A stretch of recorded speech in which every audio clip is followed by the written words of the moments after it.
Hello everyone. Do you ever feel that your life is boring and not going anywhere? But nothing's really going wrong, so you don't want to complain? Your rent has not risen, you've got no debts, and everything is going along predictably. You might even know when the postman comes every morning, down to the second. The problem is, because nothing is going wrong, you're scared to change it in case something does go wrong. Then, because you're bored, you're angry because now you don't know what to do with yourself. But you don't want to change anything because technically it's going okay. Changing your routine, and this is coming from an autistic person, can be good, and that doesn't mean running off to join a gym or doing something permanent that you can't take back. Just do your normal things at a slightly different time. So if you always go for a walk at 12, maybe go at 10 to 12 instead. You can then decide whether to walk the usual amount of time or come back at your normal time, therefore having a longer walk. If a lie-in is something you've always wanted to do, don't go overboard, maybe just dip your toes in. Do 10 minutes and see how you like it. If you do, next time it might be 20 minutes or half an hour. But make sure to be responsible. If you can lie in, brilliant. But if you've got people to look after, do that first, then go back and have as much luxury as you can. When things stay the same, we can get depressed because we think, well, nothing's going wrong, I'm stuck in a rut, but I can't complain because life could be worse. While physically nothing is wrong, mentally you've had enough. As I said before, it can become predictable and then it feels like Groundhog Day. It's reliable, but is it enjoyable? If you know that the postman comes every day at 11, maybe meet him and take the letters from him instead of just waiting for him to put them through the letterbox. And if he's amenable, ask him how his day is and say that you hope that he has a good day and that no dog bites him. He will remember that because it's different, and it might give him a chuckle when he gets back to the post office. Just do something that excites you that might be a bit different from your usual, but nothing that you can't stop if you need to. However, if you're like me and you like doing the same thing, that's also fine. But when it becomes boring, because that's how things are, you always have that option. What I've had to do before is try one thing, change nothing else, and see how that makes me feel. For example, I had to make room to write my book because that was not in my original routine. But to do that, things had to take a slight shuffle. Luckily for me, I actually found a pocket of time that wasn't being used, so I used that instead. Treat your time slots like Tetris and slot them where you can. Who knows, you might meet someone you've never met before because the time that person goes out is different. And if you hadn't gone out at that time, you would have never met that person. They might even introduce you to something that they enjoy that you would never have thought of, which will include shuffling again. But again, that's up to you.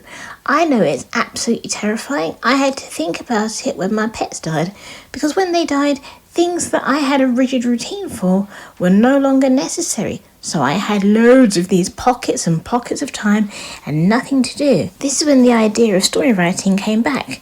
The idea of going back to knitting came back. Things like that would probably have been covered over by something else. One of the things I learned about story writing as well is that you need to activate your imagination, and to do that you have to have time when you're bored.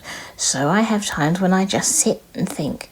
The ideas will come because the brain does not like to have nothing to do, so it will give you something to do. It was while I was trying to figure out how to fill the gaps, not long after the dog died, that I thought of all the things that I enjoyed doing when I was younger, especially before I had my brain operation.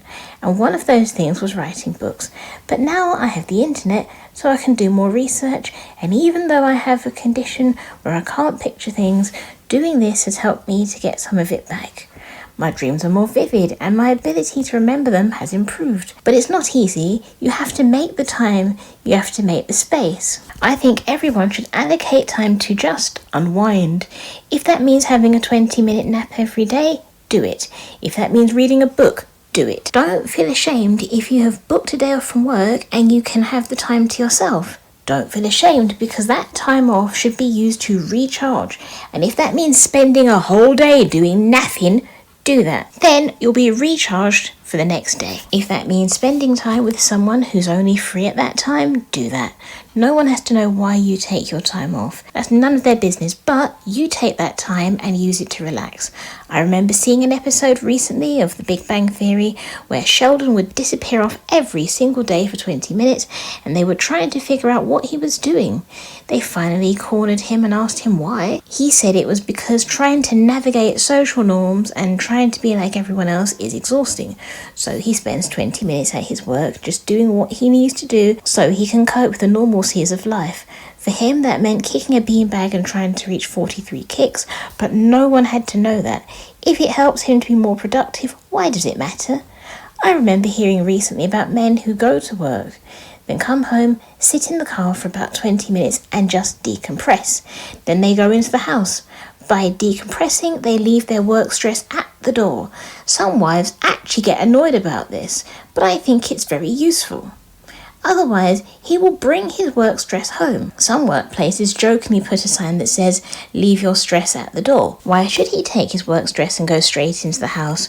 What if he got fired or demoted and he wants to control his feelings before he goes in so he doesn't worry his wife unduly? Otherwise, he will go in, eat his dinner and have no appetite. His wife will get upset. She'll row and shout at him, and then what should have been left at the door comes home.